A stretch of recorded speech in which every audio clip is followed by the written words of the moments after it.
Massey Energy guilty.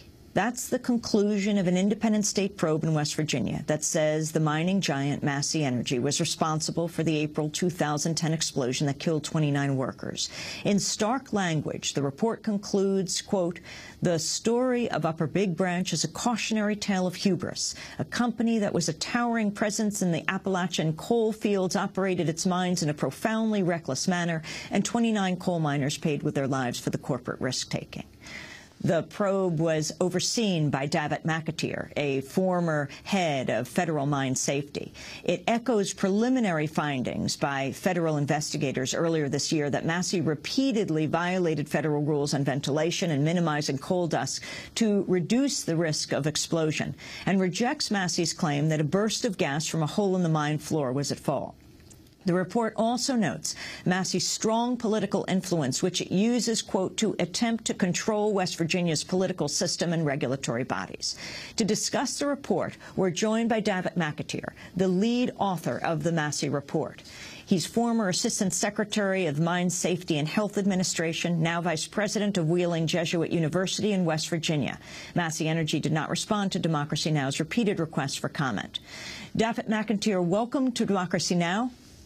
Thank you for joining us from your home in West Virginia.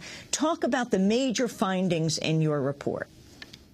The findings were threefold, mainly that the company operated in a way that disregarded the basic safety precautions needed to keep the mine safe.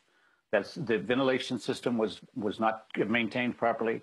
The rock dust that was used to keep an explosion from spreading was not maintained and was not updated daily. And third is that the methane gas was not removed from the mine in an effective way, leading to, in fact, a perfect storm. When ignition began on the long wall of the mine, it spread throughout the mine, kicked up the coal dust, and the coal dust then became a very violent explosion that killed the 29 miners.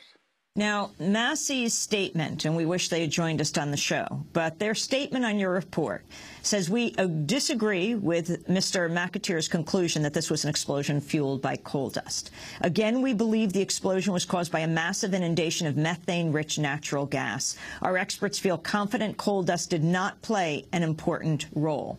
Your response? We looked very carefully at what Massey had suggested, that it was this inundation. There had been 3 previous inundations in 97 and 2003 and 2004. But we also looked at what would have happened had an inundation occurred. Their suggestion is 1 million cubic feet of natural gas flooded into the mine unexpectedly. If that had happened, the footprint of the explosion, what the explosion looked like afterwards, would have been much different than what the explosion looks like now. For example, the explosion's force would have been extremely powerful at the source of the infusion. I'm sorry, we just missed that last part. In fact, the explosion footprint shows the explosion would have been very powerful right at the point where the infusion occurs, right at the tailgate of the longwall. The explosion footprint precisely, that is the one that we found after the explosion, showed that the forces of the explosion were greater farther away from the source of the ignition, so that it suggests very strongly that coal dust is involved with this explosion and, in fact, is a major portion of this explosion. And explain how the coal dust accumulates and how this could have been prevented. Coal dust is created as you mine coal. It's simply the dust as you grind the coal and put it onto a conveyor belt. It's the coal that's broken into fine particles, and it falls onto the ground. How it can be prevented from exploding is the addition of rock dust, which is essentially ground up limestone that's laid with the coal dust, and that limestone lowers the explosion rate that the coal dust can have, so that you can make it not explosive.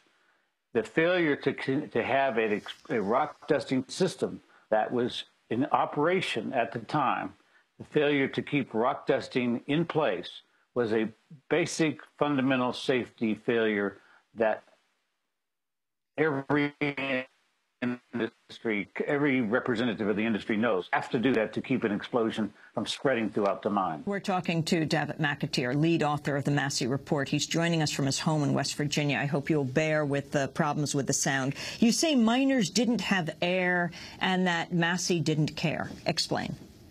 When we interviewed some 220 miners after the ignition, after the explosion, as part of the investigation, repeatedly the miners said, we don't have enough air coming to us in the mine. Now remember, the mine's divided into 3, 4, 5 sections, so that miners in various sections would, from day to day, have problems with the ventilation, and it would be very hot, and it would be very difficult to work. The ventilation system was not kept up properly. The ventilation system was not maintained properly. Some of the courses of the air were not sent to the miners' locations on a regular basis, and there were changes made on an ad hoc basis, on a daily basis by foremen, in order to try to get air to those individuals. What this means then is that the air is not in a steady, constant prevention method, and that the mine sections of the mine can have methane buildup when, in fact, the air isn't coursing through like it should. In addition, over the Easter weekend that preceded this explosion, there was a problem with some of the pumps on the surface, and water built up in the back end of the mine. That water buildup will in effect, will negatively impact the ventilation system. It'll indeed block the ventilation system, so that the ventilation system becomes less effective. Those two factors, we believe, were involved in the day of the explosion.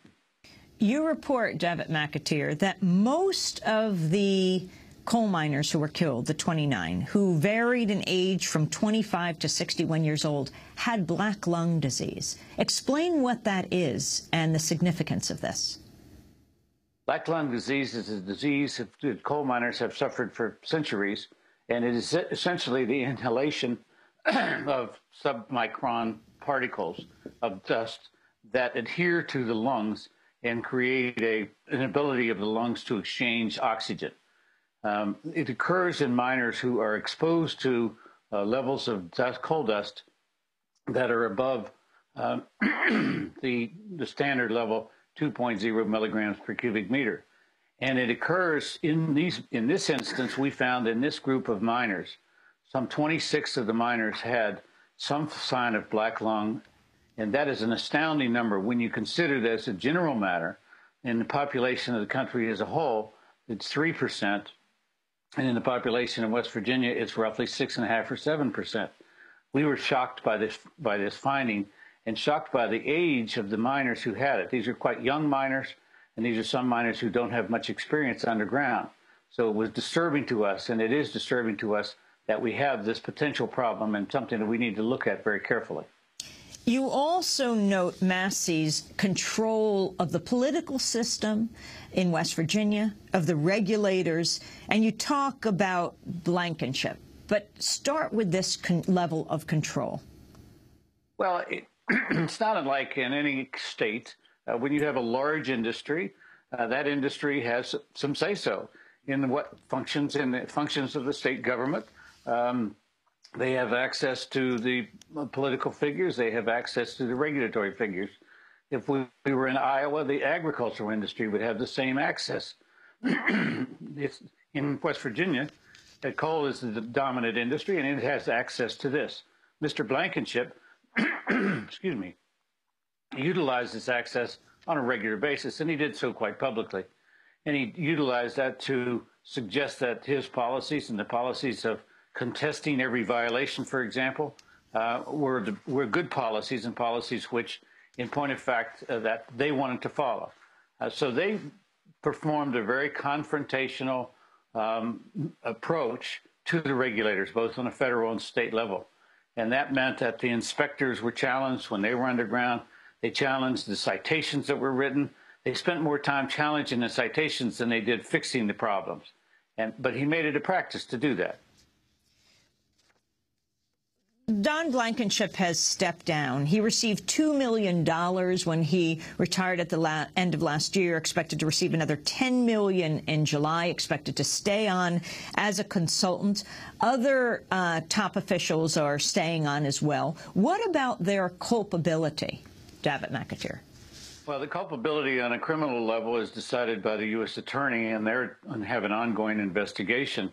With regard to the citations and the violations of the law in the federal and state level for the mining law, that would be decisions for the Mine Safety and Health Administration and for the West Virginia Office of Miners' Health, Safety, and Training. We don't come to any conclusion whether violation A or violation B was suggested. What we do conclude is that there was a pattern, a systematic failure to comply with the law in the state of in the mines, in this mine, in the months and years preceding, and that this company has had a practice of not complying with the law. And we point to Aracoma Alma, where there was a fire in 2006 in which 2 miners died, and to the period of time for the 10 years running up to it in which Massey had one of the worst safety records in the country. And what about the lack of methane detectors, the fact that there were methane detectors but they weren't being used, and what that means, why they're important? Methane detectors are provided to the foreman and to the supervisory personnel by the company, and their purpose is to detect methane and to suggest if there's a buildup of explosive gas. The failure to turn them on, the failure from one individual to turn them on, to take samples, to take readings, suggests to us that the precautionary pre-shift examination, an examination before the shift, and examinations by supervisors on shift were not being taken in all instances. In addition to that, we think that there were others who did not utilize their precautionary sample takers of methane detectors on a regular basis. But even when, as we found, even when the pre-shift examiner tried to signal that there was a problem with example, the lack of coal dust, in the month leading up to the explosion, there were 561 citations or notes in the records of these pre-shift examiners asking for rock dust to be put down. In 65 instances, it was done, and that was all.